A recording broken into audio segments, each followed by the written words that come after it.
এবং আমরা পুষ্টিকরণের শাকসবজি যেটা খাওয়াচ্ছি আমরা নিজেরা করি বাজার থেকে কিনে নিয়ে এসি, সেটা আমরা কীভাবে খেলে আমাদের শরীরে কাজে লাগবে।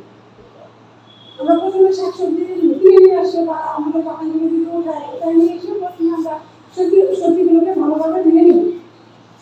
তারপর আমরা ওগুলো কাটবো, কাটার পরে সেই সবজিগুলোকে আমরা রান্না করবো। রান্না করার মাঝেও আমাদের পুষ্টি চলে যায়। আমরা বুঝি না কীভাবে রান্না করতে হয়। অনেক সবজি আছে যে অল্প তাকে রান্না করতে হবে এবং অনেক সবজি আছে যেগুলো ধীরে ধীরে রান্না করতে হবে।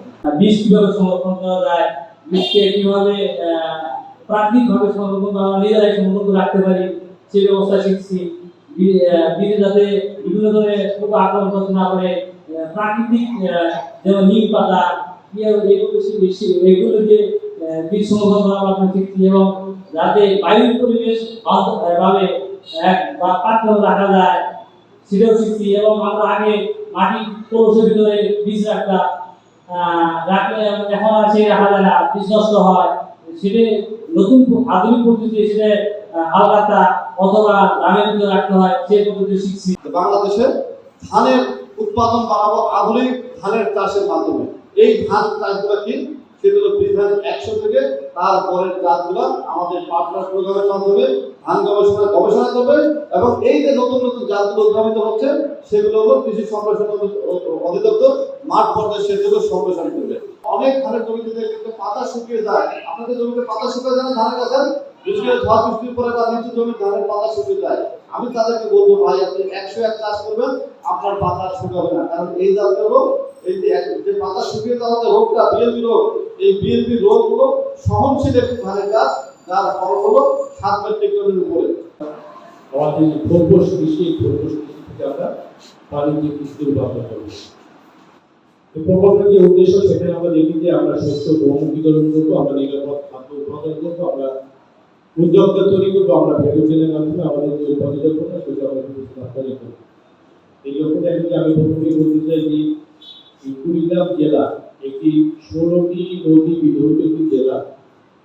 একটি গঙ্গাবৃত জেলা ছিল, এখন খাদ্যের ঘাটতির জেলা ছিল। 1,57,000 একর জমি আবাদি জমি এই জেলা 45 সালের চরাঞ্চলের আবাদি জমি। যে জেলাটি খাদ্যের ঘাটতি একটি জেলা ছিল, গঙ্গাবৃত জেলা ছিল, আজকে কৃষি কল্যাণে কৃষি বিজ্ঞানীদের উদ্ভাবিত প্রযুক্তি সম্প্রসারণ কর্মসূচির প্রচেষ্টা সম্প্রসারণ করার প্রযুক্তিগুলো এবং আমাদের যে আপনারা যে সম্মানিত কৃষকরা আছে তারা তাদের মাথার গাছ পায়ে থেকে উৎপাদন করেছে। ফলে আজকে সেই খাদ্য ঘাটতির জেলাটি আজকে 5.5 লক্ষ মেট্রিক টন খাদ্য উৎপাদিত জেলায় পরিণত হয়েছে। আমরা এক্সপ্যান্ড করতে পারি, সম্প্রসারণ করতে পারি। আমাদের উদ্দেশ্য হলো প্রযুক্তি সম্প্রসারণ করা। এই পার্টনারের যে পিএফ ছিল, স্কুল ছিল, এই স্কুলগুলি আমাদের কার্যকর ছিল কিনা, এখান থেকে কৃষক ভাইরা লাভবান হয়েছে কিনা সেটা বোঝা আমাদের দরকার। কারণ আপনারা যদি এটা লাভবান হয়ে থাকে এই প্রকল্প কার্যক্রম, এই প্রোগ্রামের কার্যক্রম, তাহলে আপনারাই বলে দেবেন সকলকে, আত্মীয় স্বজন, তার আত্মীয় অন্য কৃষক ভাই সকলকে আপনারা বলে দেবেন যে হ্যাঁ এই পার্টনারের এই কাজ যে চলছে মাঠে এইটা কার্যকর। অনেকগুলো প্রকল্প নিয়ে আমরা কাজ করি। অনেকগুলো প্রকল্পের মধ্যে আমাদের একটা প্রকল্প আমরা দেখতে পাচ্ছি যে পার্টনার একটা প্রকল্প, এই প্রকল্পের কার্যক্রম চলছে।